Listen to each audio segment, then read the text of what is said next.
जी हाँ दोस्तों, India versus England के बीच खेली जा रही 5 मैचों की टेस्ट सीरीज के दूसरे दिन दोस्तों एक तरफ रनों की बारिश देखने को मिली, तो शाम होते होते दोस्तों यहाँ पर बारिश की वजह से खेल को रोकना पड़ा। आप सभी को बता दें कि दूसरे दिन लगातार कप्तान विराट कोहली ने महेंद्र सिंह धोनी का एज अ कैप्टन के रूप में कई सारे रिकॉर्ड तोड़े। पहले दिन भी एक बड़ा रिकॉर्ड तोड़ा था जो शर्मनाक था, और दूसरे दिन भी दोस्तों एक बहुत बड़ा रिकॉर्ड तोड़ा है जो आपको सभी के साथ शेयर करने वाले हैं एज अ कैप्टन के रूप में। इसी के साथ साथ जेम्स एंडरसन की गेंद पर किस प्रकार से विराट कोहली 0 रन पर ही आउट हुए, गोल्डन डक जिसे कहते हैं क्रिकेट की अगर लैंग्वेज में कहें, तो यहाँ पर वो सारी चर्चा करेंगे अपनी इस खास वीडियो में। आपको बताएंगे कि बरसात किस किस समय पर हुई, भारत देश की विकेट किस किस मौके पर गिरी और कैसे दोस्तों टीम बिखरती नजर आई। अगर देखा जाए तो बारिश यहाँ पर भारतीय टीम के लिए एक वरदान के रूप में साबित हुई, वरना यहाँ पर अभी स्कोर आप बहुत कम के स्कोर पर आप पूरी टीम को पवेलियन में देख रहे होते। तो आप सभी को बता दें कि दूसरे दिन दोस्तों कुछ हाल यूं था कि पहले दिन का खेल दोस्तों 183 यानी कि 183 इंग्लैंड की टीम ने 10 विकेट खोकर बनाया था। ऐसा दोस्तों चौथी बार करा है टीम इंडिया ने जब 10 की 10 विकेट ले ली है इंग्लैंड की टेस्ट के मुकाबलों में जो उनकी सरजमी पर। उसके बाद दोस्तों यहां पर पहले दिन की बल्लेबाजी में टीम इंडिया ने 21 रन बनाए थे बिना विकेट खोए। रोहित शर्मा और केएल राहुल 9 रन पर बल्लेबाजी कर रहे थे। इसके बाद दोस्तों जब आज का दिन शुरू होता है तो यहां पर शुरुआत में रनों की बरसात देखने को मिलती है, क्योंकि केएल राहुल और रोहित शर्मा ने दोस्तों बहुत अच्छे तरीके से जो फर्स्ट सेशन यानी कि जिसे हम पहला लंच ब्रेक भी कहते हैं उसकी खत्म होने से जस्ट पहले ही रोहित शर्मा का पहला विकेट गंवाया था। वरना तो दोस्तों टीम इंडिया 97 रन यानी कि 97 पर बिना विकेट खोए पहुंच गई थी, लेकिन यहां बड़ा झटका रोहित शर्मा के रूप में ही लगा। टेस्ट के अगर पिछले मुकाबले अगर आपको देखना है दोस्तों तो आप उठाकर देख लीजिए, रोहित शर्मा का स्कोर दोस्तों ऐसा ही रहता है, वो आगे बढ़ ही नहीं पाते। बड़े स्कोर की उनके बल्ले से उम्मीद रहती है, बड़े मैच के खिलाड़ी हैं, लेकिन बड़ा स्कोर उनके बल्ले से आए हुए काफी समय हो गया है टेस्ट क्रिकेट में। दूसरी तरफ केएल राहुल को यहां पर मौका मिला है क्योंकि पृथ्वी शॉ अभी आए हैं, आइसोलेट है। दूसरी तरफ मयंक अग्रवाल इंजरी का शिकार हो गए, शुभमन गिल इंजर्ड होकर भारत देश वापस लौट गए, तो बचे एकमात्र ऑप्शन केएल राहुल, जिनको दोस्तों अभी हाल ही में इंट्रा स्क्वाड जो सीरीज हुई थी मैचेस की 3 दिन का मुकाबला हुआ था, उसमें काउंटी 11 वर्सेस इंडिया 11 देखा जाए तो उसमें चौथे 5वें नंबर पर केएल राहुल बल्लेबाजी करने आए थे। वहां पर एक शतक जड़ के अपने आप को पेश किया था दावेदारी के रूप में कि टीम इंडिया में जगह बनाने लायक हैं। तो टीम इंडिया में जगह क्या बनी कि इन्होंने जगह छका ली एक तरीके से, क्योंकि इतनी बेहतरीन बल्लेबाजी करी अभी तक यहाँ पर जेम्स एंडरसन और सभी गेंदबाजों के खिलाफ जो देखने लायक थी। जो गलती केएल राहुल ने नहीं की वो गलती दोस्तों आते ही यहाँ पर विराट कोहली और चेतेश्वर पुजारा ने कर दी, वो गलती आप सभी को बताते हैं। तो आज के दिन की खेल की शुरुआत दोस्तों 21 रन से हुई और टीम का पहला विकेट 97 रन पर गिरा। अब 97 रन पर गिरा यानी कि दोस्तों करीब करीब देखा जाए तो अच्छी यहाँ पर बढ़त बना ली थी। 37वें ओवर की तीसरी गेंद पर रोहित शर्मा 107 गेंदों में 36 रन बनाकर 6 चौके की मदद से रॉबिन्सन की गेंद पर आउट होकर पवेलियन वापस जा रहे थे। इस बीच दोस्तों काफी कुछ हमें केएल राहुल और रॉबिन्सन के बीच बातों ही बातों में यहाँ पर देखने को मिला, क्योंकि जब दो बल्लेबाज अच्छी बल्लेबाजी कर रहे होते हैं तो सामने टीम के गेंदबाज भी उनका आके ध्यान की जो एकाग्रता होती है उसको भंग करने की कोशिश करते हैं ताकि इसी बीच बल्लेबाज कोई बड़ी गलती कर जाए, लेकिन ऐसा कुछ भी नहीं करा। केएल राहुल और रोहित शर्मा ने दोनों ने अपने शांत दिमाग से बल्लेबाजी करी, लेकिन फिर वही हुआ दोस्तों कि लंच ब्रेक से कुछ देर पहले ही रॉबिन्सन ने विकेट ले लिया था। कैच पकड़ी थी सैम करन ने, ये बाउंसर गेंद पर जिसपे पुल शॉट लगाया था। वैसे तो ये सिग्नेचर एक शॉट कह सकते हैं रोहित शर्मा का है, लेकिन इस पर गलती कर बैठे कि उन्होंने ये शॉट खेला और शॉट में इतना दमखम भी नहीं था कि गेंद के बाहर छक्का जा सके। एक भी छक्का अभी तक भारतीय बल्लेबाजों ने नहीं मारा है। उसके बाद दोस्तों हमने देखा चेतेश्वर पुजारा यहां पर केएल राहुल का साथ देने के लिए, लेकिन इस पता नहीं क्या हो गया दोस्तों, इस साल चेतेश्वर पुजारा का स्कोर बहुत कम है, 30 के करीब का औसत चल रहा है अगर आंकड़ों की माने तो। चेतेश्वर पुजारा इस मुकाबले में 16 गेंदों पर 4 रन बनाकर वापस लौट गए पवेलियन। इनसे उम्मीदें दोस्तों बहुत है, क्योंकि ये बार बार मौके इनको मिल ही रहे हैं एक तरीके से देखा जाए टीम इंडिया में। अगर दोस्तों ये नहीं खेलते तो उनकी जगह यहाँ पर हनुमा विहारी भी नजर आ सकते हैं, लेकिन यहाँ पर अगर चेतेश्वर पुजारा जो एक्सपीरियंस खिलाड़ी हैं, टेस्ट स्पेशलिस्ट कहे जाते हैं, अगर टेस्ट में भी उनका ऐसे ही प्रदर्शन रहेगा तो टीम इंडिया क्या ही कर सकती है, क्योंकि नंबर 3 के बल्लेबाज से ऐसी उम्मीद रहती है कि वो आकर पारी को संभालेगा जो गिरती हुई पारी है, क्योंकि अगर पहले विकेट के बाद दूसरा विकेट गिरता है जल्दी तो तीसरा चौथा विकेट गिरने में भी देरी नहीं लगती। तो कुछ ऐसा ही हुआ, चेतेश्वर पुजारा दोस्तों जल्दी आउट हो गए, इसी वजह से विराट कोहली आए। अब जिस प्रकार से स्विंग हो रही थी गेंद, ये तेज गति के गेंदबाजों के लिए पिच है, इससे साफ पता लगता है, क्योंकि 4 ही तेज गेंदबाज खेल रहे हैं इंग्लैंड की तरफ से, एक भी स्पिनर नहीं है। कप्तान जो रूट खुद गेंदबाजी स्पिन गेंदबाज के रूप में कर सकते हैं, लेकिन उन्होंने अभी तक गेंद नहीं थामी, क्योंकि चारों गेंदबाज बहुत अच्छा कर रहे हैं, उनको स्विंग मिल रही है। और जिस प्रकार से वेदरकास्ट यहाँ पर है, वेदर है, उसको देखते हुए भी यहाँ पर तेज गेंदबाज अच्छे साबित हुए।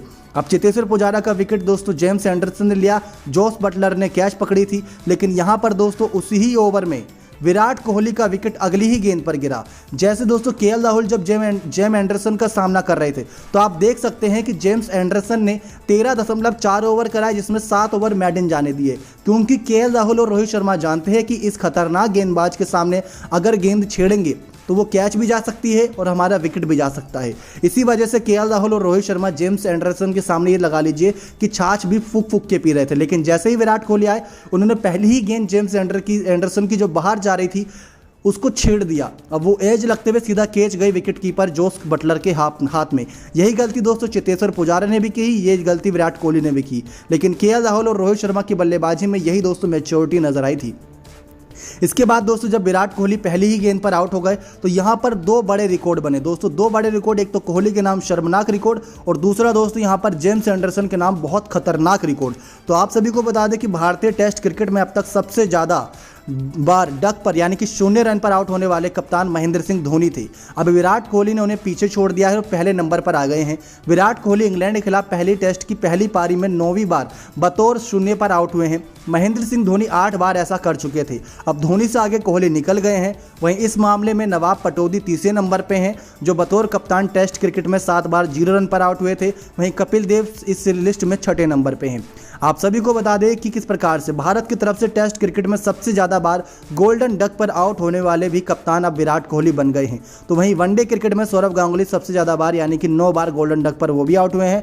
लेकिन T20 की बात करें तो T20 में दोस्तों विराट कोहली हैं जो गोल्डन डक पर सबसे ज़्यादा बार आउट हुए हैं। तो इसे कोई दोस्तों महान रिकॉर्ड नहीं कहेंगे, बल्कि 0 का एक ऐसा रिकॉर्ड कहेंगे जो शर्मनाक है और कोई भी बल्लेबाज अपने नाम करना नहीं चाहेगा। और कुछ ऐसा ही दोस्तों हमें पहले दिन के खेल में भी देखने को मिला था, जब विराट कोहली नहीं चाहते थे लेकिन एक अनचाहा रिकॉर्ड उनके नाम दर्ज हो गया था। वो था दोस्तों टॉस हारने का रिकॉर्ड। क्योंकि दोस्तों जब सिक्का उछला था इंग्लैंड वर्सेस इंडिया के पहले टेस्ट के मुकाबले के पहले दिन में, तो 35वां मौका था जब कोहली टॉस नहीं जीते थे। इससे पहले महेंद्र सिंह धोनी टेस्ट क्रिकेट में 34 बार हारे थे टॉस। ये रिकॉर्ड विराट कोहली ने तोड़ा, लेकिन ये रिकॉर्ड किस्मत का है दोस्तों, इसमें कुछ नहीं कर सकते। अब टेस्ट क्रिकेट में सबसे ज़्यादा टॉस गंवाना और घर के बाहर एक देश में सबसे ज़्यादा टॉस मैच हारने का रिकॉर्ड भी शर्मनाक विराट कोहली के नाम पर ही दर्ज है। लेकिन इसी के साथ साथ दोस्तों जेम्स एंडरसन ने अगर विराट कोहली की विकेट ली तो ये विकेट भी दोस्तों यादगार बन गई। और जिस प्रकार से यहाँ पर जेम्स एंडरसन और पूरी टीम ने जश्न बनाया था ये विकेट लेने के बावजूद, वो एक देखने लायक था। अभी तक इतिहास में इतना बेहतरीन जश्न शायद इससे पहले जेम्स एंडरसन ने कभी बनाया हो। लेकिन ये एक जंग कही जाती है एंडरसन वर्सेस कोहली की, जिसमें एंडरसन ने जीत हासिल करी। अब टीम इंडिया के कप्तान विराट कोहली को 0 के स्कोर पर आउट करते ही एंडरसन ने पूर्व भारतीय गेंदबाज अनिल कुंबले के रिकॉर्ड की बराबरी कर ली है। एंडरसन टेस्ट में सबसे ज्यादा विकेट लेने वाले दुनिया के चौथे गेंदबाज बन गए हैं। उन्होंने महान स्पिनर अनिल कुंबले के 619 टेस्ट क्रिकेट की बराबरी की। आप सभी को बता दें कि इंग्लैंड के तेज गेंदबाज एंडरसन से आगे केवल श्रीलंका के महान स्पिनर मुथैया मुरलीधरन जिन्होंने 800 विकेट ली है, और ऑस्ट्रेलिया के पूर्व लेग स्पिनर शेन वॉर्न इन्होंने 708 विकेट ली है। लेकिन अगर इस लिस्ट में देखा जाए तो ये एकमात्र तेज गेंदबाज नजर आते हैं। अब टेस्ट में विकेटों के हिसाब से एंडरसन सबसे सफल गेंदबाज हैं। यही नहीं दोस्तों, एंडरसन ने विराट कोहली को इंटरनेशनल क्रिकेट में 9वीं बार अपना शिकार बनाया है। एंडरसन ने केवल कोहली को ही सबसे ज़्यादा बार आउट नहीं किया, बल्कि उन्होंने क्रिकेट के भगवान सचिन तेंदुलकर और टीम इंडिया के पूर्व कप्तान महेंद्र सिंह धोनी को भी कई बार अपना शिकार बनाया है। जेम्स एंडरसन ने सचिन तेंदुलकर को 12 बार और महेंद्र सिंह धोनी को 10 बार अपना शिकार बनाया है। गौरतलब है कि 13वें ओवर की गेंदबाजी में 15 रन देकर विकेट चटकाए थे दोस्तों यहाँ पर इंग्लैंड की तरफ से यहाँ पर जेम्स एंडरसन ने। तो कुछ खतरनाक इनके की रिकॉर्ड जिस पर नजर बनानी चाहिए। अब दोस्तों यहाँ विराट कोहली भी 0 पर आउट हो गए। अजिंक्य रहाणे यहाँ पर केएल राहुल का साथ देने के लिए, लेकिन 5 गेंदों में 5 रन बनाया। एक गलत डिसीजन था रन भागने का, लेकिन रन आउट होना ही था। ठीक सटीक एकदम थ्रो मारा था जॉनी बेस्टो ने। अगर वो थ्रो डायरेक्ट नहीं लगता तो एक बारी को अजिंक्य रहाणे बच जाते, लेकिन इनकी किस्मत में था ही नहीं बचना। तो अजिंक्य रहाणे ने यहाँ पर अपना विकेट गिरवाया और टीम इंडिया का ये चौथा विकेट था। उसके बाद दोस्तों 8 गेंदों पर 7 रन का सामना कर रहे थे ऋषभ पंत, और 151 गेंदों में 57 रन पर बैटिंग कर रहे हैं केएल राहुल। जेम्स एंडरसन अभी तक 2 विकेट ले चुके हैं, ओली रॉबिन्सन 1 विकेट। और बरसात के बारे में बताया दोस्तों, तो बरसात का कुछ यूँ था कि 46वें ओवर की पहली गेंद पर बारिश ने दस्तक दी। उससे पहले दोस्तों खराब लाइटिंग यानी कि जो काले बादल थे वो बहुत ज़्यादा उमड़ गए थे। सुबह ही दोस्तों हमने आपको अपनी रिपोर्ट में जानकारी दे दी थी कि आज बरसात होगी। बरसात होने के साथ साथ दोस्तों आप ये देखते होंगे कि पिच कवर की जाती है, पूरा ग्राउंड कवर नहीं किया जाता, जिसके बाद काफ़ी दिक्कत आती है उस ग्राउंड को सुखाने में।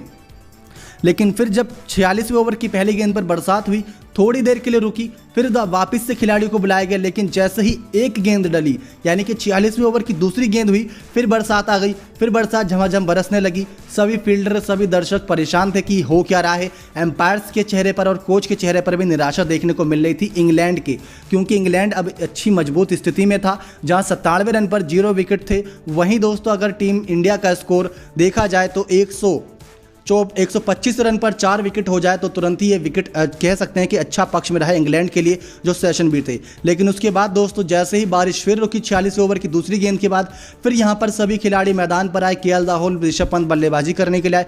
2 गेंद डली ही थी, 46वें ओवर की चौथी गेंद तक हुआ मुकाबला, फिर बरसात हो गई शुरू। अब यहाँ पर दोस्तों करते ही क्या, मैच को आज का रद्द करना पड़ा। अब कल से दोस्तों यहीं से स्कोर शुरू होगा, जो 46वें ओवर तक का अभी तक खेल देखने को मिला है। 46वें ओवर की चौथी गेंद तक 4 विकेट खोकर 125 टीम इंडिया का स्कोर 58 रन से यानी 58 रन से अब भी पिछड़ गई है।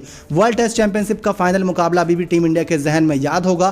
तेज गति के गेंदबाजों ने कमाल का प्रदर्शन किया है। बारी थी बल्लेबाजों की, जिसमें विराट कोहली, अजिंक्य रहाणे, चेतेश्वर पुजारा पूरी तरीके से फ्लॉप साबित हुए। रोहित शर्मा का एक छोटा सा हिटमैन शो देखने को मिला। केएल राहुल की पारी जारी है और इस कह सकते हैं कि टेस्ट क्रिकेट में एक नया सितारा बन के उभरे ऋषभ पंत भी अच्छी बल्लेबाजी और अच्छी लय में दिख रहे हैं। लेकिन अगले दिन की शुरुआत कैसी रहती है, क्या वेदर रहता है, इसकी जानकारी दोस्तों आपको हमारी नेक्स्ट रिपोर्ट में मिल जाएगी। लेकिन उसके लिए शर्त एक है कि चैनल सब्सक्राइब कर बने रहना है हमारे साथ।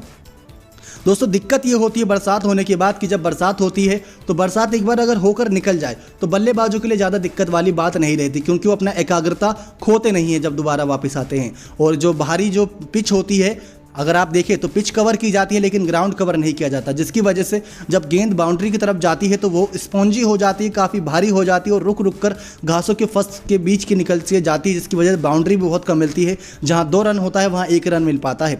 तो यहां से टीम इंडिया की बल्लेबाजी के लिए बहुत दिक्कतें आएंगी। अगले दिन का मौसम का हाल दोस्तों आपको हमारी नेक्स्ट वीडियो में मिल जाएगा। लेकिन बल्लेबाजी के लिए यहाँ पर केएल राहुल और ऋषभ पंत की बहुत दाद देनी पड़ेगी, तालियां बजनी चाहिए इनको, क्योंकि जिस प्रकार से जिस कठिन परिस्थिति में जेम्स एंडरसन और बाकी गेंदबाजों का सामना करके अभी तक टिके हुए हैं, वो सचमुच सल्यूट वाला काम है। क्योंकि एकमात्र भारतीय बल्लेबाज जिन्होंने अर्धशतक जमाया। इंग्लैंड की तरफ से एक अर्धशतक जमाने वाले खिलाड़ी जो रूट बने और इस सीरीज में अभी तक इंडिया की तरफ से अर्धशतक जमाया यानी कि 50, वो केएल राहुल ने कमाल किया है। अब 58 रन से पिछड़ रही है। अब देखते हैं टीम इंडिया लीड ले पाएगी या यहां से इंग्लैंड की टीम पलटवार करेगी। 6 विकेट अभी टीम इंडिया के हाथ में है। नेक्स्ट 9 स्पोर्ट्स की रिपोर्ट।